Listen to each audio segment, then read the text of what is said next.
आप सभी का स्वागत है एक बार फिर से आपका अपना यूट्यूब चैनल बाबा सिविल सर्विसेज एकेडमी में। जितने भी बिहार पुलिस के परीक्षार्थी हैं उनके लिए ये सेशन बहुत ही महत्वपूर्ण होने वाला है, क्योंकि आज के क्लास में हम पूर्ण रूपेण बिहार पुलिस आधारित क्वेश्चन पढ़ाने वाले हैं। तो चलिए, ये आज का आपका पहला क्वेश्चन है। यदि x-2 बहुपद x² + kx + 4 का एक गुणनखंड है तो k का मान ज्ञात करें। इस क्वेश्चन को दूसरे तरीका से भी पूछ सकता है, k के किस मान के लिए बहुपद इसका एक गुणनखंड x-2 होगा। तो चलते हम लोग देखते हैं, सेशन में बने रहिए। इस क्वेश्चन को कैसे करेंगे, अगर आपसे बन पाता है तो ऑप्शन सामने है, उसमें हमको टिक करके बताइए, ऑप्शन में लिख करके बताइए कौन सा आपका ऑप्शन सही होगा। अगर नहीं आता है तो बस समझिए। देखिए, जब ये बहुपद किसी का गुणनखंड होगा ना, ये पूरे बहुपद का ये गुणनखंड है, जिसका वैल्यू हो जाएगा x-2 का पूरे किसके बराबर, 0 के बराबर। तो करना क्या, x-2 बराबर 0। तो अगर ये -2 इधर है तो माइनस में उधर जाएगा तो प्लस में, यानी x बराबर 2 हो जाएगा। अब आपको क्या करना है, x का मान हमको पता चल गया 2। अब जहाँ जहाँ x है वहाँ x के जगह पर 2 रख के आप आंसर ले आ सकते हैं। अब ये इसका, जब हम x का मान 2 रखेंगे तो ये पूरे इसका गुणनखंड, इसीलिए इसका भी वैल्यू क्या हो जाएगा, 0 के बराबर, यानी x² + kx + 4 बराबर 0। x के जगह पर क्या देंगे, 2 का स्क्वायर जोड़ k गुना 2 और प्लस 4 बराबर 0। 2 का स्क्वायर कितना, 4 + 2k और प्लस 4 बराबर 0। 4 4 8, यानी 2k + 8 बराबर 0। तो 2k बराबर कितना हो जाएगा, -8। ये प्लस उधर जाएगा तो -8, 2 चौके 8, यानी k का मान कितना हो गया, -4, यानी k का मान मेरा हो जाएगा -4। अब देखिए ऑप्शन किस में आपका k का मान -4 है, ऑप्शन नंबर बी। कोई दिक्कत नहीं होना चाहिए। अब हम इसी नेक्स्ट क्वेश्चन की ओर आगे बढ़ते हैं, चलते हैं नेक्स्ट क्वेश्चन में। आप लोग कंटिन्यू लगातार इस पूरे क्लास को अटेंड कीजिएगा, क्योंकि अगर एक भी सवाल आपको छूटा तो दिक्कत हो जाएगा। पूरा क्लास आपके लिए महत्वपूर्ण है, पूर्ण रूपेण क्लास आप देख के एग्जाम में जाइए, क्योंकि अब आपके एग्जाम का समय तो बहुत कम बचा होगा, क्योंकि 1 तारीख से एग्जाम स्टार्ट हो चुका है, होने वाला है। अब देखा जाए नेक्स्ट क्वेश्चन की ओर हम चलते हैं, आप लोग वीडियो में लगातार बने रहिए। चलिए, नेक्स्ट क्वेश्चन आपका ये रहा।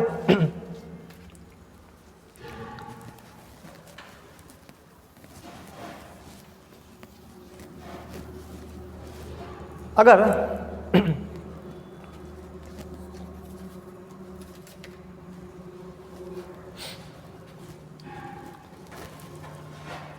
W1 अनुपात W2 का मान दिया है 1:2 और W2 अनुपात W3 का मान दिया है 2:3, तब आपसे पूछेगा W1 अनुपात W3 का मान क्या होगा। तो आपको हम एक बार बता देते हैं, अगर जब भी आपको शुरू और लास्ट का अनुपात पूछे ना, शुरू और लास्ट का अनुपात, तो आपको करना कुछ नहीं है।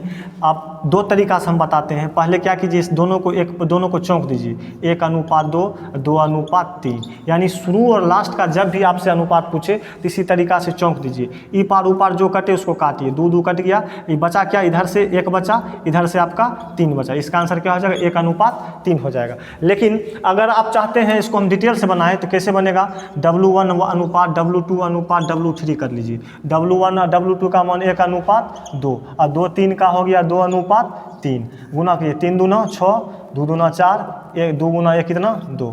ये सारा संख्या 2 से करता है तो 1:2:3 हो जाएगा।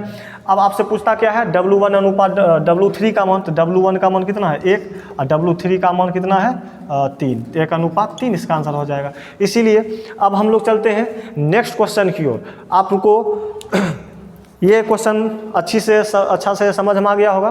चलते हैं, चलिए रहा आपका नेक्स्ट क्वेश्चन। देखिए, 5 क्रमागत विषम संख्या का औसत 61 है। इनमें सबसे बड़ी संख्या तथा सबसे छोटी संख्या का अंतर ज्ञात करना है। अब कैसे होगा, ऑप्शन भी दिया आपका, कौन सा ऑप्शन सही होगा ये हमको एक बार बताइए। इस सवाल को देखते हम लोग कैसे करते हैं, एक बार जान लीजिए। औसत में 5 क्रमागत विषम संख्या का औसत कितना दिया है, 61। ये जो औसत होता है ना, औसत एवरेज, ये बीच का टर्म होता है। अगर हम डायरेक्ट सोचें तो औसत कितना दिया, 61, यानी ये जो 61 होगा ये कौन सी संख्या होगा, बीच वाली संख्या होगा। अगर हम लॉजिक से बनाएं, ऐसे तो बनाने का बहुत सा तरीका है, लेकिन हम इसको लॉजिक से बनाएंगे तो बिना कॉपी कलम उठाए इसमें डायरेक्ट आंसर पर चल जाएंगे। देखिए कैसे, ये जब भी आपको क्रमागत संख्या रहे या कोई क्रमागत लगातार संख्या, मतलब क्रमागत में लगातार, या रहे आपका 5, यह दिया क्रमागत विषम संख्या या क्रमागत सम संख्या दे, लेकिन बस क्रमागत होना चाहिए, लगातार होना चाहिए, या गिनती की संख्या कुछ भी लगातार होना चाहिए। उस कंडीशन में आप क्या कीजिएगा, ये जो औसत होगा इसको बीच में रखेंगे। ये औसत जो संख्या होती है, ये बीच की संख्या को ही हम लोग औसत समझेंगे। अब देखा जाए टोटल संख्या क्या गो है, 5 गो, 5 संख्या है। इसका मतलब है इधर भी 2 गो संख्या होगा, यानी 2 संख्या इधर होगा और 2 संख्या आगे होगा, क्योंकि बताए हैं जब भी इस टाइप का क्वेश्चन मिलेगा तो जो भी औसत दिया होगा ना उसको बीच में मान लिया गया, यानी वो संख्या ही बिचला है। औसत मतलब वो बिचला संख्या है। तो अगर ये बीच में 61 है तो 2 संख्या इधर होगा, 2 संख्या इधर होगा, तो 2 2 4 1 5 पूर जाएगा। अब देखा जाए ये पांचों जो संख्या है कैसा संख्या, विषम संख्या, क्रमागत विषम यानी लगातार विषम। अब 61 से पहले ऐसा कौन सा संख्या है जो विषम संख्या हुआ, 61 से पहले 60 तो नहीं, 60 नहीं होगा, 60 तो सम संख्या हो गया। 60 से पहले 59, यहाँ कौन सा संख्या होगा, 59। अब 59 से पहले 58, 58 तो सम संख्या है, तो ये यहाँ क्या हो जाएगा, 57। ये 2 संख्या हमको मिल गया। अब हम आगे चलते, 61 के बाद 62 तो नहीं होगा, 63 हो जाएगा। 63 के बाद 64, 64 नहीं होगा, इसके बाद हो जाएगा 65। यानी मेरा 5 संख्या डायरेक्ट हम निकाल लिए। अब इसको इसमें बनाने का कोई ज़रूरत ही नहीं पड़ा। अब हमसे पूछता क्या, अगर पूछेगा सबसे छोटी संख्या तो हो जाएगा 57, सबसे बड़ी संख्या तो 65। पूछता क्या, सबसे बड़ी संख्या तथा सबसे छोटी संख्या का अंतर ज्ञात करें। बड़का कहता है 65, 65 में से 57 घटा लीजिए, कितना बचा 8, 57 8 है क्या, हाँ, ऑप्शन नंबर सी। चलिए, आशा करते हैं आप लोग समझ चुके हैं।